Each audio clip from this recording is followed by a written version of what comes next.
नमस्कार, मनीषा पाटील रेसिपीमध्ये तुम्हा सर्वांचं खूप खूप मनापासून स्वागत. आज आपण शेपूची भाजी कशी बनवायची ते बघणार आहोत. तर इथे मी शेपू 2 ते 3 पाण्याने स्वच्छ धुवून घेतलेला आहे. शेपूची भाजी आधी आपल्याला निवडून घ्यायची आहे. निवडून मग 2 ते 3 पाण्याने स्वच्छ धुवून घ्यायची आहे. आता आपण हा शेपू कापून घेऊया.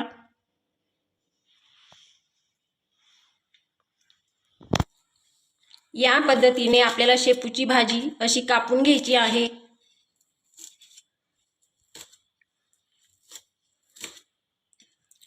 या पद्धतीने मी सर्व भाजी कापून घेते.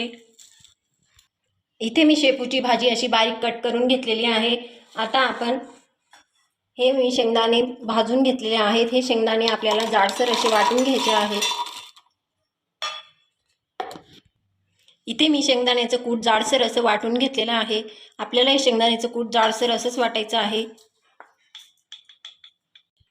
आता आपण भाजी बनवण्यासाठी लसूण आणि हिरव्या मिरचीचं वाटण तयार करून घेऊया. तर शेपूच्या भाजीला लसूण थोडा जास्त घ्यायचा आहे. इथे मी 20 ते 25 पाकळ्या लसणाच्या घेतलेल्या आहेत. 7 ते 8 हिरव्या मिरच्या. आता आपण हे मिक्सरमधून वाटून घेऊया. आपल्याला हे हिरवी मिरची आणि लसणाचं वाटण पाणी न घालताच वाटून घ्यायचं आहे. तुम्ही बघू शकता इथे मी वाटून घेतलेला आहे. मी एक मध्यम आकाराचा कांदा बारीक कट करून घेतलेला आहे. पाव वाटी मुगाची डाळ मी 2 तासापूर्वीच पाण्यात भिजत घातली होती. कारण मुगाची डाळ आपण भाजीत अशी घातली ती लवकर शिजत नाही, म्हणून ही डाळ मी आधीच भिजत घातलेली होती. आता आपण भाजी बनवायला घेऊया. शेपूची भाजी म्हटली की बऱ्याच जणांना आवडत नाही, परंतु आपल्या शरीरासाठी लागणारे खूप महत्त्वाचे घटक या शेपूच्या भाजीत असतात. शेपूची भाजी ही आपल्याला आठवड्यातून कमीत कमी एकदा तरी खायला हवी. मी सांगितलेल्या पद्धतीने जर तुम्ही शेपूची भाजी बनवली तर सगळे आवडीने मागून खातील. तर मग चला भाजीला सुरू करूया. कढईत तेल गरम झालं की अर्धा चमचा जिरे घालूया. जिरे चांगलं फुललं की आपण बारीक कट केलेला कांदा घालूया. कांदा आपल्याला थोडासा परतून घ्यायचा आहे.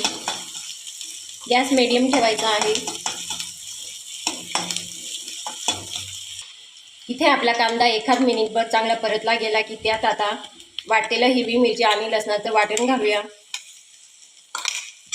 हे वाटण घालून आपल्याला एखाद 2 मिनिटभर चांगलं परतून घ्यायचं आहे. हे आपलं हे वाटण तेल सुटेपर्यंत छान परतलं गेलेलं आहे. आता आपण बारीक चिरलेला शेपू घालूया.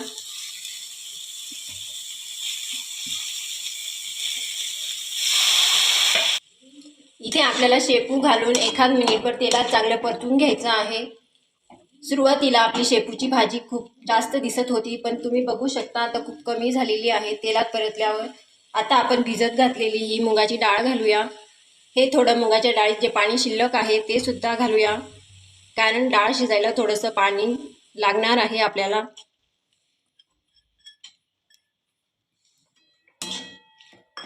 डाळ घालून परत एकदा चांगलं मिक्स करून घेऊया. चवीनुसार मीठ घालूया. मीठ घालून परत एकदा चांगलं परतून घेऊया.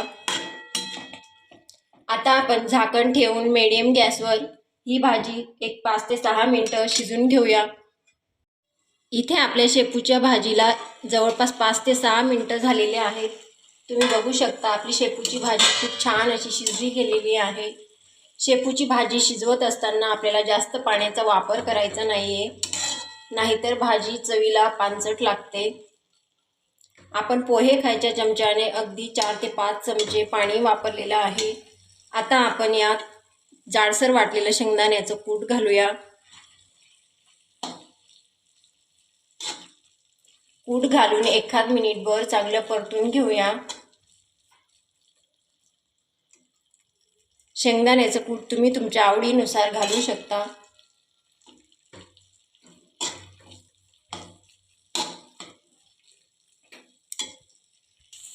इथे आपल्या शेंगदाण्याचं कूट घालून छान तेल सुटेपर्यंत भाजी परतली गेलेली आहे. तुम्ही बघू शकता खूप छान अशी भाजी तयार झालेली आहे शेपूची. आता आपण गॅस बंद करूया.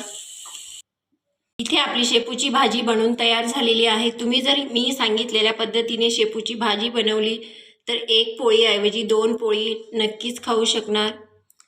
ही भाजी तुम्ही टिफिनला सुद्धा देऊ शकता. तर तुम्हाला आजची रेसिपी कशी वाटली ती कमेंट बॉक्समध्ये नक्की कळवा.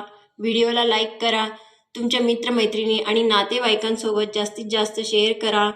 अशा छान छान रेसिपीजसाठी मनीषा पाटील रेसिपीला सबस्क्राईब करा. शेजारीच बेल आयकॉनवर क्लिक करा. पुन्हा भेटूया अशाच एका छानशा रेसिपीसोबत. धन्यवाद.